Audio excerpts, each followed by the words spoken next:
നമസ്കാരം, കൊട്ടാരക്കര മീഡിയയിലേക്ക് സ്വാഗതം. അന്തരിച്ച സംവിധായകൻ ഹരികുമാറിന്റെ സംസ്കാരം ഇന്ന് ഉച്ചയ്ക്ക് 2:30 തൈക്കാട് ശാന്തി കവാടത്തിലാണ് സംസ്കാരം. രാവിലെ മുതൽ പാങ്ങോട് ചിത്രനഗറിലെ സ്വവസതിയിൽ പൊതുദർശനം നടക്കും. പിന്നീട് 12:30 വയലോപ്പിള്ളി സംസ്കൃതി ഭവനിൽ പൊതുദർശനത്തിന് എത്തിക്കും. അതിനുശേഷമാകും സംസ്കാരം ഉണ്ടാവുക. 70 വയസ്സായിരുന്നു. അർബുദബാധിതനായി ചികിത്സയിലിരിക്കെ തിരുവനന്തപുരത്തെ സ്വകാര്യ ആശുപത്രിയിലായിരുന്നു ഇന്നലെ വൈകുന്നേരം അന്ത്യം സംഭവിച്ചത്. സുഹൃതം, ഉദ്യാനപാലകൻ, സ്വയംവരപ്പന്തൽ, എഴുന്നള്ളത്ത് ഉൾപ്പെടെ ശ്രദ്ധേയമായ 18 സിനിമകൾ സംവിധാനം ചെയ്തു. 2005-ലും 2008-ലും ദേശീയ ചലച്ചിത്ര അവാർഡ് ജൂറിയിൽ അദ്ദേഹം അംഗമായിരുന്നു.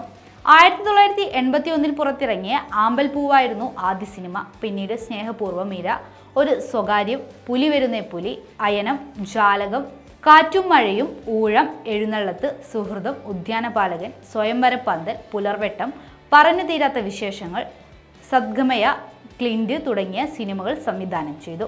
2002-ൽ പുറത്തിറങ്ങിയ ഓട്ടോറിക്ഷക്കാരൻ്റെ ഭാര്യയാണ് അവസാന ചിത്രം. എം മുകുന്ദന്റെ തിരക്കഥയിൽ സുരാജ് വെഞ്ഞാറമൂട്, ആൻ അഗസ്റ്റിൻ എന്നിവരാണ് ചിത്രത്തിൽ പ്രധാന കഥാപാത്രങ്ങളെ അവതരിപ്പിച്ചത്. 1994-ൽ MT വാസുദേവൻ നായരുടെ തിരക്കഥയിൽ സംവിധാനം ചെയ്ത സുഹൃതം പ്രേക്ഷകരുടെയും നിരൂപകരുടെയും പ്രശംസ നേടി. മമ്മൂട്ടിയും ഗൗതമിയും പ്രധാന കഥാപാത്രങ്ങളെ അവതരിപ്പിച്ച സുഹൃതം ഏറ്റവും നല്ല മലയാള സിനിമയ്ക്കുള്ള ദേശീയ പുരസ്കാരം നേടുകയും ചെയ്തു.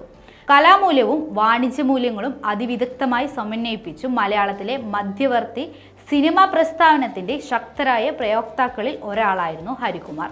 മുഖ്യധാരയ്ക്കും വിപണിയോട് ഒത്തുതീർപ്പുകളില്ലാത്ത ശുദ്ധകലാ സിനിമയ്ക്കും മധ്യേ മറ്റൊരു സാധ്യമാണ് എന്ന് തെളിയിച്ച ചലച്ചിത്രകാരന്മാരിൽ പ്രമുഖനായിരുന്നു ഹരികുമാർ. സാമാന്യ ജനങ്ങൾക്ക് ആസ്വദിക്കാനാവുന്ന മസാല ചേരുവകളില്ലാത്ത നല്ല സിനിമകൾ സാധ്യമാണെന്ന് തെളിയിച്ച അദ്ദേഹം കഴിഞ്ഞ 4 പതിറ്റാണ്ടായി ചലച്ചിത്ര രംഗത്തെ സജീവ സാന്നിധ്യമായിരുന്നു. 40 വർഷങ്ങൾക്കിടയിൽ ചെയ്ത 18 സിനിമകളും വ്യത്യസ്തമായ പ്രമേയങ്ങൾ അവതരിപ്പിക്കുന്നവയാണ്. MT വാസുദേവൻ നായരുടെ തിരക്കഥയിൽ സംവിധാനം ചെയ്ത സുഹൃതമാണ് അദ്ദേഹത്തിൻ്റെ മാസ്റ്റർ പീസ് സിനിമ. മികച്ച മലയാള ചിത്രത്തിനുള്ള ദേശീയ പുരസ്കാരം ഈ സിനിമ നേടുകയുണ്ടായി.